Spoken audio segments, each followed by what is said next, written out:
Welcome to another video tutorial on sterilization. So let's get started. So first let us know the difference between sterilization and disinfection, because most of the time we use it interchangeably. So but there are some differences between sterilization and disinfection. So disinfection and sterilization are the two common methods of killing or inhibiting the growth of microorganisms. Yes, both these methods are used for killing or inhibiting the growth of microorganisms. So, but what is the difference here? Disinfection, in this, the number of harmful microbes is minimized to a negligible level. So, in sterilization, in this, the medium is made completely free from all microbes. Yes. So, in disinfection, no, so the microorganisms is minimized. Okay, so they are minimized to such a level that they cannot infect you. Okay, even though a small amount of microorganisms present, it's negligible. Okay, so that is disinfection. Whereas in sterilization, there will be complete removal of microorganisms. Okay, so you cannot find any organisms in the materials which is being sterilized. So there will be complete removal. Fine, so that is sterilization. So in disinfection, it kills only vegetative cells and not the spores. Yes, so it kills only the vegetative cells and spores cannot be killed. Okay, now I think as we know that spores, no, they can remain in the dormant state and they can become vegetative cells later also. Okay, whereas in sterilization, no, both the vegetative cells and spores also will be completely destroyed. Now, wounds are disinfected with agents such as hydrogen peroxide or rubbing alcohol. Wounds cannot be sterilized as it may kill surrounding healthy cells. Yes, so when you want to clean wounds, when you want to kill the microorganisms in the wounds, no, you can disinfect them. You cannot sterilize them. Why? Because when you disinfect them, so it is minimizing the number of microorganisms without harming the surrounding cells. Okay, so whereas in sterilization, no, it might harm the surrounding cells also. It might affect the surrounding cells also. Okay, and hence as a result, you cannot sterilize the wounds. You can disinfect by using hydrogen peroxide, rubbing alcohol. So like this, by using chemicals, you can disinfect the wound. And then, okay, so next difference is chemical methods are used for disinfection. Combination of heat, irradiation, high pressure, chemical and physical methods are used for sterilization. Yes, so this is one of the major difference. So for disinfecting we use chemicals. Okay, so we use chemicals like phenols, alcohols, we use aldehydes. There is a long list to go. So we use all these chemicals for disinfecting. So whereas in sterilization, no, based on the instrument which you are using for sterilization, we use physical methods, we use chemical methods, we also use radiations, heat, pressure and all those things. Okay, and then phenol, alcohol, chlorine, iodine are some of the disinfecting agents. Yes, these are some of the examples for chemicals which we use in disinfection. And in sterilization we use high temperature steam, radiation, filtration are some of the sterilization techniques. Okay, and then disinfection is used in daily life. Yes, for example pasteurization. So as we all know, pasteurization is a method in which milk is heated to a certain temperature and then it is dropped down to kill microorganisms. Okay, so and this is done on the daily basis to supply the milk. So it kills the microorganism to such a level that it no more harms the consumers. Okay, and apart from this, disinfecting urinals, disinfecting the floor in the hospitals, all this has to be done on the daily basis. Okay, so all these uses disinfection. So whereas sterilization, no, they are mainly used for medical and research purposes. They're used in laboratories, they're used in um, hospitals mainly for sterilizing the instruments used for surgery. and all those things. Okay. Okay. Now first is sterilization. Okay, so in this video lecture, first we will study in detail about what is sterilization and the methods used for sterilization. Okay, yes, the process of killing or removing bacteria and all other forms of living microorganisms either in vegetative or spore form. Yes, so sterilization is the complete removal of microorganisms. Okay, so microorganisms, that is especially bacteria, will be killed in both vegetative state as well as spore form. Okay, so that's sterilization, and we have different methods of sterilization, and the first method is natural method of sterilization. So sunlight is a natural method of sterilization that utilizes the germicidal effect of ultraviolet UV rays present in the sunlight to reduce or eliminate microorganism. Yes, so in natural method we use sunlight for sterilization. Okay, so especially in sunlight, UV rays, no, so it has germicidal effects. So germicidal effect is it has a capacity to kill the bacteria, and that's why we use sunlight for sterilization. Okay, so mainly we use it for water bodies like tanks, rivers, lakes, and this process is also called as solar disinfection. Fine, and it is environmental friendly also, and it is the best way to purify water. Hence, sunlight is used as a natural method of sterilization. And then the second method is physical method of sterilization. Heat kills all types of bacteria. Boiling is the most commonly used method, but some spores and viruses are not killed by boiling. Yes. So next method is by heat. Okay, so yes, heat kills all types of bacteria. So almost all microorganisms will be eliminated by boiling except for some spores and viruses. Okay, and then the third method of sterilization is a chemical method of sterilization. As the name tells here, we use some chemicals over here.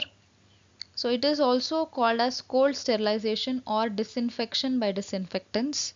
A chemical disinfectant is used which acts by coagulating the bacterial protein or by changing the composition of the protein so that it no longer exists in the same form. Yes, so here we use some chemicals for disinfecting or for sterilizing, and so what does these chemicals do here? They interfere with the bacterial protein. Okay, they coagulate the bacterial protein, they change the composition of the bacterial protein, so that what happens, so the bacteria cannot function properly, as most of the components in the bacteria is made up of protein, so they cannot function properly. As a result, they die.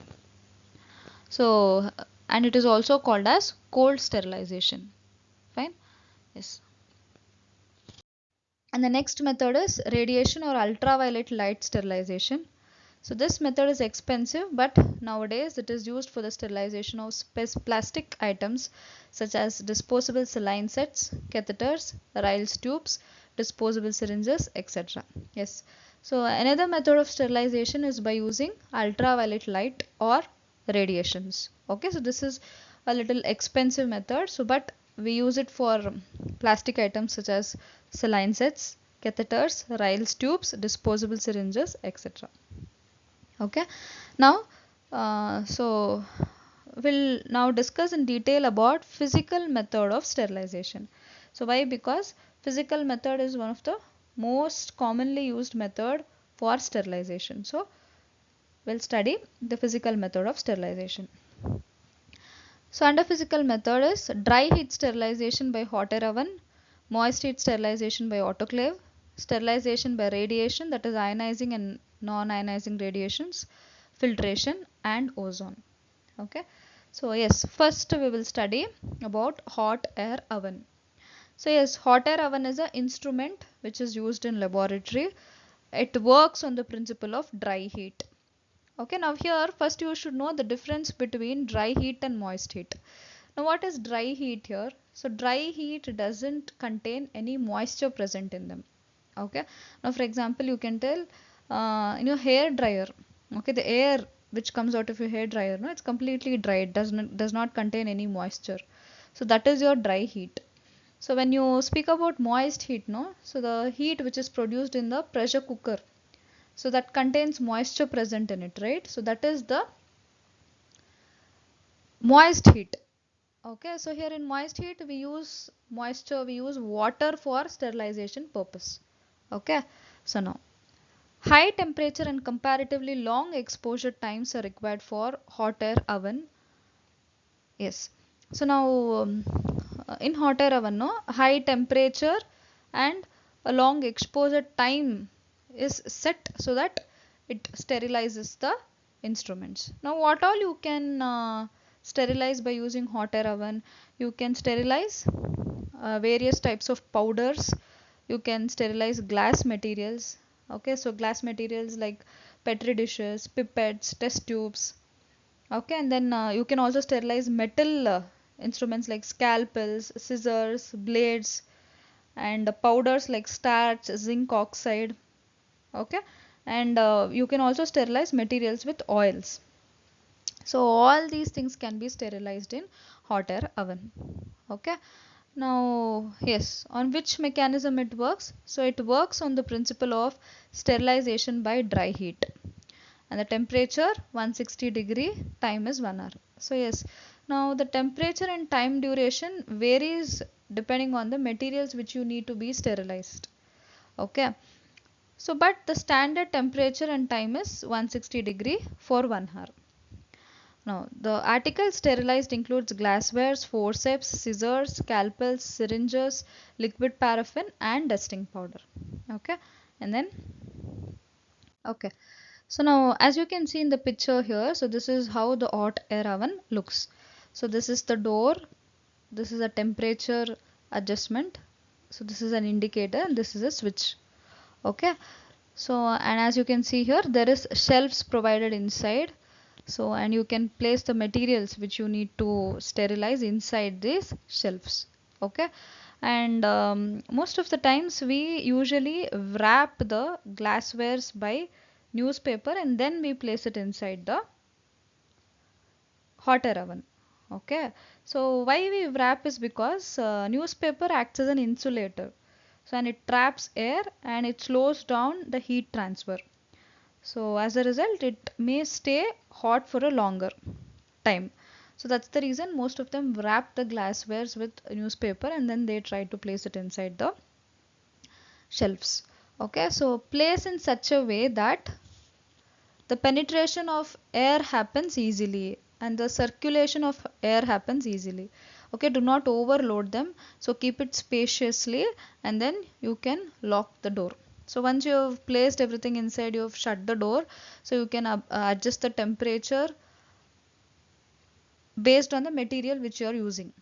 Okay, so the temperature and timings varies based on the materials. So you can set your required temperature, you can set your required timings, and then you can allow it for sterilization. So now next is, once the sterilization is complete, you shouldn't bring the glasswares out of the hot air oven immediately, because there is a temperature change inside and outside the hot air oven, right? So immediately when you try to get the glasswares outside, so there will be thermal shock and the glasswares might crack, and that's the reason you have to bring down the temperature first. So you have to at least wait for another 2 hours to bring the temperature down, and then you are supposed to open the door and collect the sterilized materials. Okay, so this is the simple way in which hot air oven works.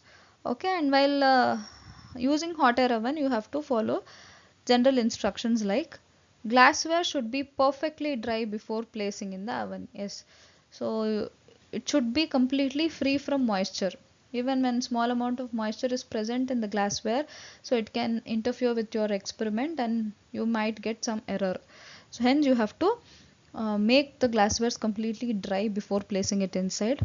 Okay, and then oven must be allowed to cool down for 2 hours before door is opened after sterilization. Yes, you should make sure that the temperature cools down inside the hot air oven.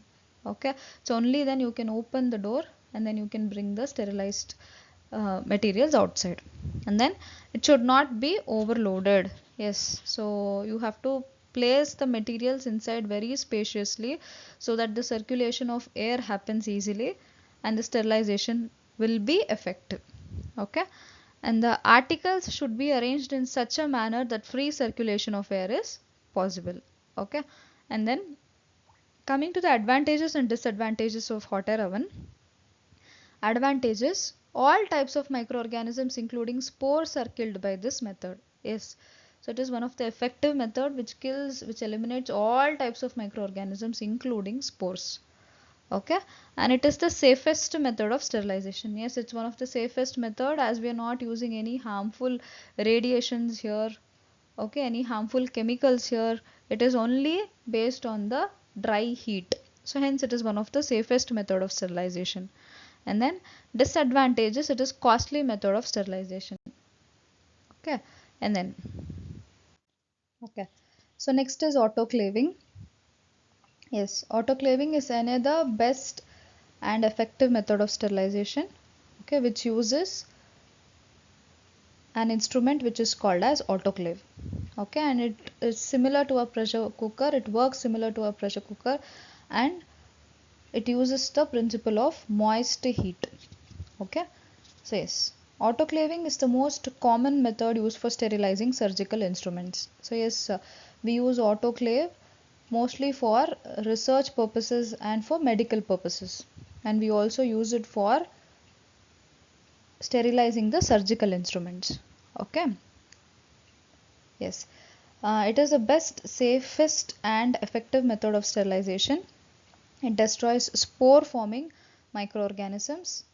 Yes, it is one of the best method. It is one of the safest method as we are not using any harmful chemicals and radiations over here. Okay, and it is one of the effective method to destroy the microorganisms. Okay, and since it is sterilization, no, there will be complete removal of microorganisms, and so it also kills the spore forming microorganisms. Okay, and then in this method we use high temperature, pressure and humidity. Fine. Okay, so now as you can see here, so this is the picture of autoclave. Okay, so this is how it looks. So it is similar to a pressure cooker, and then so here the outer body, that is autoclave body, no, so it is made up of stainless steel, or it can also be made up of aluminum.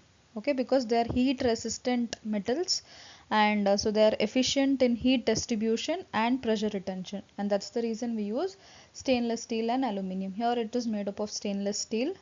Okay, and apart from the main body, so it also contains many other parts. So like first one is pressure regulating device. So this is used to maintain a safe and consistent sterilization pressure. Okay, and it also prevents the pressure from exceeding a certain limit. Okay, and then next is pressure gauge. So this indicates the pressure level inside the sterilization process. Okay, and then next is safety valve. So yes, the safety valves, as the name tells, is used for safety purpose, and it prevents overpressure within the chamber. Okay, and this is the autoclave lid, and these are the handles. So, and this is autoclave body. As I told, it's made up of stainless steel. And apart from this, there is two other valves. One is steam release valve, which releases the steam, and then there is vacuum release valve, and this valve is actually crucial for preventing the formation of vacuum within the chamber after steam sterilization. Okay, so and then this is the outer stand. So this is how it looks, and these are the parts of autoclave. Okay, and now coming to the inner design of the autoclave, that is what is present inside the autoclave is it has a pressure chamber. Okay, and this is also typically made up of stainless steel, and so inside this pressure chamber, so you can keep the materials which is to be sterilized. Okay, so and apart from this pressure chamber, no, so most of the autoclaves also contain an outer jacket. Okay, so this outer jacket, no, so it is like a outer layer. Okay, so that can be filled with steam for preheating and for efficient sterilization. Fine, so these two things will be there. There will be a pressure chamber along with the outer jacket inside the autoclave. And how to use this autoclave now? So first you should ensure that the chamber is clean and it contains enough water. So yes, because as it is working on the principle of moist heat, no, water is a must, and you should make sure that so the autoclave contains enough water first. Okay, and then you will place all the items for sterilization inside the chamber, and then arrange them properly, arrange them spaciously so that the circulation of heat happens and then the sterilization happens effectively. Okay, so once you place them properly, once the water is filled to an enough level, so then you can shut the door. Okay, so you can close and lock the door, and then you can select the appropriate cycle and settings. Okay, so settings like temperature, pressure, time, everything can be set, and the sterilization starts. Now once the cycle is complete, no, allow the autoclave to cool and depressurize before carefully opening the door. Okay, and then you can remove the sterilized items. So this is how the autoclave works. Okay, and then next is the mechanism. So mechanism through which the autoclave works. So in autoclaving, the sterilization is done by steam under pressure. So yes, this works on the principle of steam under pressure.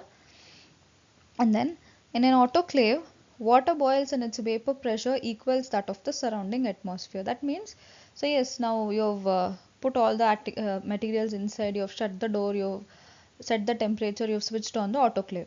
Okay, once you've switched on the autoclave, so the water inside the autoclave starts boiling.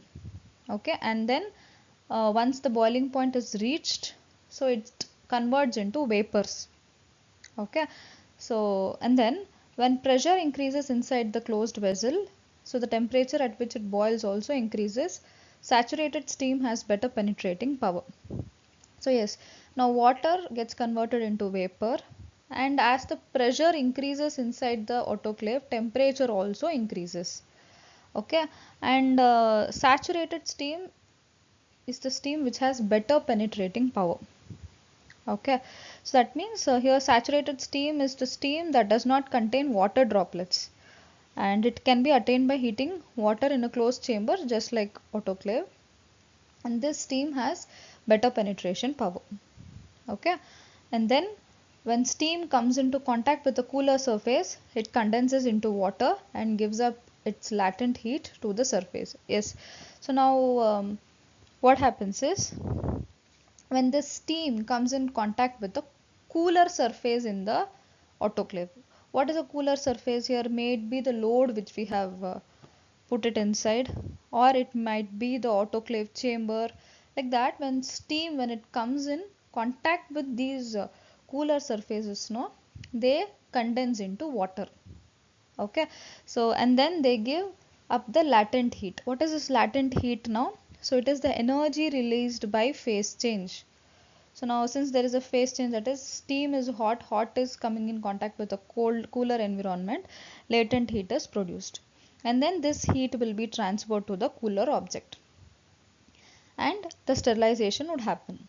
Okay, so this is a mechanism which it follows. Okay, so first the water starts boiling, water will be converted into vapor. As the vapor increases, so the pressure and the temperature of the autoclave also increases, and then the steam, when it comes in contact with the load or the cooler surfaces, no, so they get converted into water, they condense into water, and they also give up latent heat. Okay, so and then so they start making the load also cooler, that is hot, and then they start the process of sterilization. Okay. Okay, so now depending on the material which needs to be sterilized, so different temperature, pressure, and time variations can be given. Okay, so but in standard we use temperature of 121 degrees Celsius, pressure of 15 pounds per square inch psi, and then time is 15 to 45 minutes. And the instruments which we can sterilize in autoclave is surgical instruments, syringes and needles, linen including gowns, masks, abdominal swabs and dressings. Okay, next is what are the general instructions to be followed while operating autoclave. So first is do not put sharp or contaminated objects into the autoclave bag. Okay, so do not put knives, blades which is sharp into the autoclave bag. Okay, and then use caution when handling an infectious waste autoclave bag. Yes, so use caution when you're handling infectious waste, because infectious waste should not infect others, no? So it's better that we use a caution. And then do not overload an autoclave. Yes, so as I told, so arrange the material spaciously. So when you overload, so circulation of air will not happen properly, and as a result sterilization will not happen properly.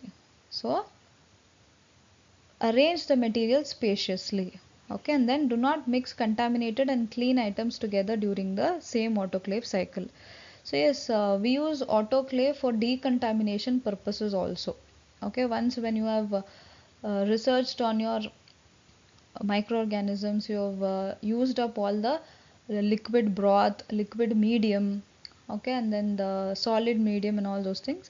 So you can also decontaminate in the autoclave.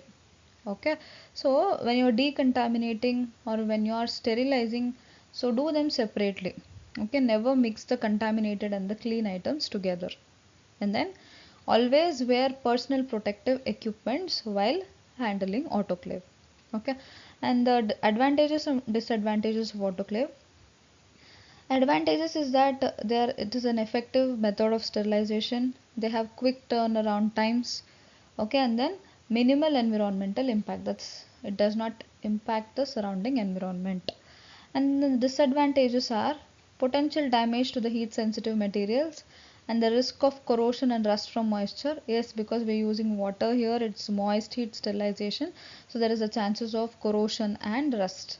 And more than everything, you need to be careful while operating autoclave, as it works with high pressure and temperature. Okay, and then okay, so now next is sterilization by radiation. So yes, we can use the radiations also for sterilization purpose. So generally we use two types of radiations, that is ionizing radiations and non-ionizing radiations. So now these radiations will kill the microorganisms. So they interfere with their DNA structure or the cellular components, and they have the capacity to kill the microorganisms, and that's the reason we use them. Okay, so first one is ionizing radiations. Ionizing radiations include gamma rays, X-rays and cosmic rays. Yes. So gamma rays, X-rays and cosmic rays comes under ionizing radiations, and they have high penetrating power. So they can enter inside the objects or materials very easily. Okay, and they can kill the bacteria. So they are lethal, means they can kill the microorganisms. So by damaging the DNA structure, so they interfere with the DNA structure or they interfere with the cellular components, so that the DNA, that the bacteria cannot function properly. As a result, the bacteria may die. Okay, and then gamma radiations are commercially used for sterilization of disposable items such as plastic, syringes, swabs, culture plates, cannulas, catheters, etc. Yes, gamma rays can be used for sterilizing all these materials.